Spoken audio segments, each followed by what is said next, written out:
ভাই আমাকে 1 মিনিট সময় দেওয়া যাবে স্পিকার মহোদয়? মাননীয় স্পিকার আমাকে 1 মিনিট সময় দিন। ভাই বলেছেন যখন তথ্য দিতে হবে 1 মিনিট সময় বলেন। 1 মিনিট ভাইটাই বলবেন না। আমার এখানে মাননীয় রয়েছে সদস্য 29টি। মাননীয় সদস্য দেখে দেখে পড়া অ্যালাউড না সংসদে।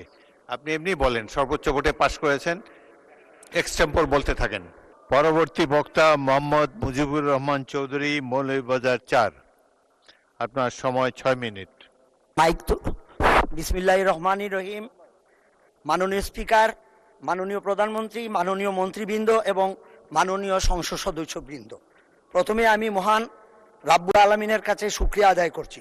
মাননীয় স্পিকার, আমি আপনার মাধ্যমে এই মহান জাতীয় সংসদে দাঁড়িয়ে কৃতজ্ঞতা প্রকাশ করছি আমার এলাকার জনগণের প্রতি, যারা আমাকে সিলেট বিভাগের 19টি আসনের মধ্যে সর্বোচ্চ ভোটের ব্যবধানে বিজয়ী করেছেন এবং মাননীয় প্রধানমন্ত্রী তারেক রহমান সাহেবের হাতকে শক্তিশালী করেছেন। আজকের দিনে শ্রদ্ধার সাথে স্মরণ করছি বীর মুক্তিযোদ্ধা, স্বাধীনতার ঘোষক, বহুদলীয় গণতন্ত্রের প্রবক্তা শহীদ প্রেসিডেন্ট জিয়াউর রহমানকে। আমি আরও স্মরণ করছি যার আদর্শ মননে লালন করে জাতীয়তাবাদী দলের রাজনীতিতে এসেছি, মাদার অফ ডেমোক্রেসি, গণতন্ত্রের আবুসুর নেত্রী, 3বারের সফল প্রধানমন্ত্রী বেগম খালেদা জিয়াকে। মাননীয় স্পিকার, আমার এই আসন চা বাগান, পাহাড়, হাওর আর প্রাকৃতিক সৌন্দর্যের অপার লীলাভূমি। এটি বাংলাদেশের চায়ের রাজধানী হিসেবে পরিচিত। এই অঞ্চল শুধু অর্থনীতির নয়, পরিবেশ ও পর্যটনের দিকে অত্যন্ত গুরুত্বপূর্ণ। এখানে রয়েছে 29টি। মাননীয় সদস্য দেখে দেখে পড়া অ্যালাউড না সংসদে। আপনি এমনি বলেন সর্বোচ্চ ভোটে পাশ করেছেন, এক্সটেম্পর বলতে থাকেন। একবার নোটটা দেখে তারপর আমাদের দিকে তাকিয়ে বলতে থাকেন।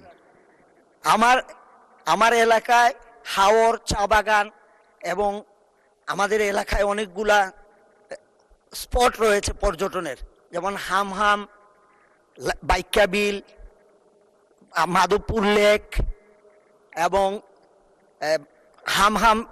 হামহাম জলপ্রপাত, বাইকা বিল, লাউয়াছড়া। অনেকগুলা আমাদের এলাকায় 29 জাতির বসবাস। তাদের সংস্কৃতি, তাদের ভাষা সম্পূর্ণ আলাদা। আমরা তাদের ভাষা এবং সংস্কৃতিকে সংরক্ষণ করা আমাদের উচিত। আমার এলাকায় প্রতিষ্ঠিত শ্রীমঙ্গলের একটি প্রতিষ্ঠিত দ্বিতীয় চা নিলাম কেন্দ্রটি পুনরায় চালু করার জন্য অনুরোধ করছি, কারণ ফেসিবাদের আমলে আমার এই এলাকায় চায়ের একটি নিলামের জায়গা ছিল, কিন্তু সেটাকে তারা খাটিয়ে চিটাগাঙে নিয়ে গেছে। আমরা এটাকে আবার পুনরায় চালু করার জন্য জোর দাবি জানাচ্ছি। আমার এলাকায় ইদানিং পরিবেশকে নষ্ট করে যেভাবে রিসোর্ট তৈরি হয়েছে প্ল্যান ছাড়া, এবং এটা সরকার কোনো এটা থেকে রেভিনিউ পাচ্ছে না, পাহাড় কেটে বিভিন্নভাবে রিসোর্ট তৈরি করা হয়েছে। আমার আগে যিনি এমপি ছিলেন, উনি একটানা 37 বছর এমপি ছিলেন, যার ফলে স্বৈরশাসন কিভাবে হয় সেটা শ্রীমঙ্গল কমলগঞ্জের মানুষ হাড়ে হাড়ে টের পায়। উনার যেটা মন চায় সেটাই উনি করছেন। আমাদের এখানে এই প্রভাবশালী লোকরা সরকারের জায়গা দখল করে, রেলওয়ের জায়গা দখল করে তারা বিভিন্ন স্থাপনা তৈরি করেছেন, যেটা আমাদের জন্য অনেক অসুবিধা। আমি আশা করব আমাদের এই এলাকার যে বনাঞ্চল আছে, যে সরকারি জায়গাগুলো আছে, সেটাও মুক্তির জন্য আমি সংশ্লিষ্ট মন্ত্রীদের কাছে আন্তরিকভাবে দাবি জানাই।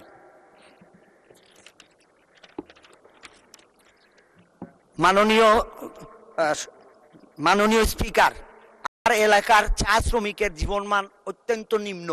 আপনি যে মজুরি তারা পায়, এটা দিয়ে সংসার চলার কোনো অবস্থায় সম্ভব না। তাদের এই মজুরি এবং তাদের সামাজিক উন্নয়ন কাঠামো আমি আপনাদের মাধ্যমে সংশ্লিষ্ট মন্ত্রী মহোদয়কে জানাইতে চাই, তাদের ব্যাপারে একটু দেখা দরকার।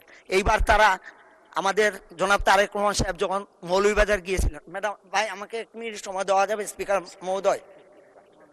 মাননীয় স্পিকার আমাকে 1 মিনিট সময় দিন। ভাই বলেছেন যখন তথ্য দিতে হবে 1 মিনিট সময় বলেন। 1 মিনিট ভাইটাই বলবেন না। আমার এলাকার মানুষ অনেক সরল এবং কর্মঠ। জনাব তারেক রহমান সাহেব যখন আমাদের মৌলভীবাজারে গিয়ে বলেছিলেন, তখন তারা উনার কথা মননে লালন করে বিপুল ভোটের মাধ্যমে আমাদের মৌলভীবাজারের 4টা আসনকেই তারা পাশ করিয়েছে। এই জন্য আমরা তাদের কাছে ঋণী। আমি চাই চা জনগোষ্ঠীর উন্নয়ন হোক এবং নৃগোষ্ঠীর উন্নয়ন হোক।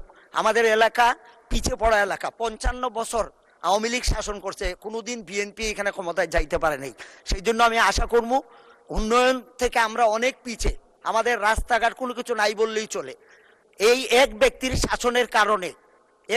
শাসনের কারণে আমাদের এলাকায় উন্নয়ন হয় নাই। মাননীয় স্পিকার, আপনাকে অশেষ ধন্যবাদ। আমি আমার বক্তব্য এখানে শেষ করছি। আসসালামু আলাইকুম।